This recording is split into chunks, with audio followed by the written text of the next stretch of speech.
ఎడారిలో సెలయేర్లు. ఫిబ్రవరి 24వ తేదీ కొరకు వ్రాయబడిన ఈ భాగాన్ని మీకు చదివి వినిపిస్తున్నది సహోదరుడు పాల్ సుందరం. యోహాను ఏ సూచక క్రియను చేయలేదు గాని ఈయనను గూర్చి యోహాను చెప్పిన సంగతులని సత్యమైనవనిరి. యోహాను శుభవార్త 10వ అధ్యాయము 41వ వచనం. నీ గురించి నువ్వు చాలాసార్లు చిరాకు పడి ఉండొచ్చు. నువ్వు పెద్ద తెలివిగలవాడివి కాదు, ప్రత్యేకమైన వరాలేమీ లేవు, దేనిలోనూ నీకు ప్రత్యేకమైన ప్రావీణ్యత లేదు, నీది సగటు జీవితం. నీ జీవితంలో గడిచే రోజులన్నీ ఒకేలాగా చప్పిడిగా ఉంటున్నాయి. అయినా పర్వాలేదు, నీ బ్రతుకు గొప్ప మహత్తుని సంతరించుకోగలదు. యోహాను ఏమీ అద్భుతాలు చెయ్యలేదు, కానీ యేసు ప్రభువు అతన్ని గురించి ఏమని చెప్పాడు? స్త్రీలు కన్న వారిలో యోహాను కన్నా గొప్పవాడు లేడు అని.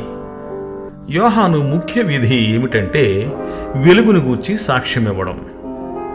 ఈ పనే నువ్వు నేను చేపట్టాలి. అరణ్యంలో నివసించే ఒక శబ్దంగా మాత్రమే ఉండిపోవడానికి యోహానుకు అభ్యంతరం లేదు. వినిపించడమే గాని కనిపించని స్వరంగా ఉండిపోవడానికి సిద్ధపడు. అద్దం వెనుక వేసిన రంగు బయటకి కనిపించదు, గాని అది సూర్యతేజాన్ని ప్రతిబింబిస్తుంది. సూర్యోదయం అవుతూ ఉండగా పిల్లగాలి వీచి తెల్లారుతోంది అంటూ ప్రకటించి తిరిగి చప్పబడిపోతుంది.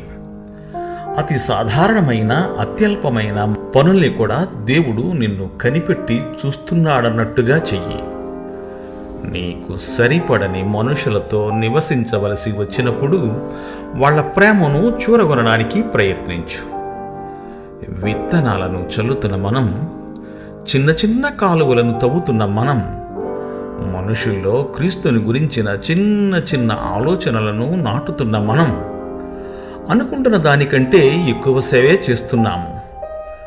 మన ద్వారా కొంచెం సువార్త విన్నవాళ్ళు వాటిని ఒక దినాన తలంచుకుని ఇక్కడి దాకా రావడానికి మాకు మొట్టమొదటిసారిగా మార్గం చూపినవి ఆ మాటలే అంటారు. ఇక మన విషయం అంటారా? మన సమాధులపై తాజ్మహల్ కట్టకపోయినా పర్వాలేదు, కానీ మనం చనిపోయినప్పుడు సాధారణమైన వ్యక్తులు మన సమాధి చుట్టూ చేరి అంటారు, ఇతను మంచి మనిషి అండి, ఇతనేవి అద్భుత కార్యాలు చేయలేదు, కానీ క్రీస్తు మాటలు మాట్లాడాడు, ఆ మాటలే నేను క్రీస్తును తెలుసుకునేలా చేసినాయి అని. వసంతం పిలిచింది, రేగడి నేలలో దాగిన హరిత పత్రాలు వికసించాయి, ఆకుల కింద దాగిన పూలు తలలెత్తి కిలకిలా నవ్వాయి.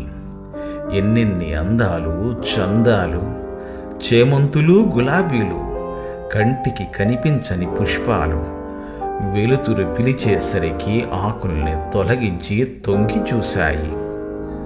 ఎందరెందరో చేశారు ఎన్నెన్నో పుణ్యకార్యాలు. ఆకుమాటున విరవూసే ఆ అందాలను అరసినంతనే ఆనందించేదెంతమంది?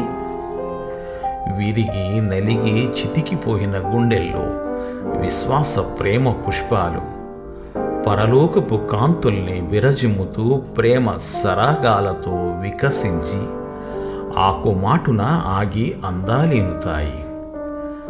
నీడల్లో, చీకటి జాడల్లో, బీడుల్లో, శ్రమల వాడల్లో పూసే పూలు వెదజల్లే విశ్వాస పరిమళం పరిశీలన కందని పరమరహస్యం. మన మసక కంటికి అందక ఉన్న అందాలెన్నో కాదా? పరలోకపు తోటమాలి దిగి వచ్చి దాగిన అందాలను వెలికి తీసి వెలిగిస్తే కనిపిస్తాయి.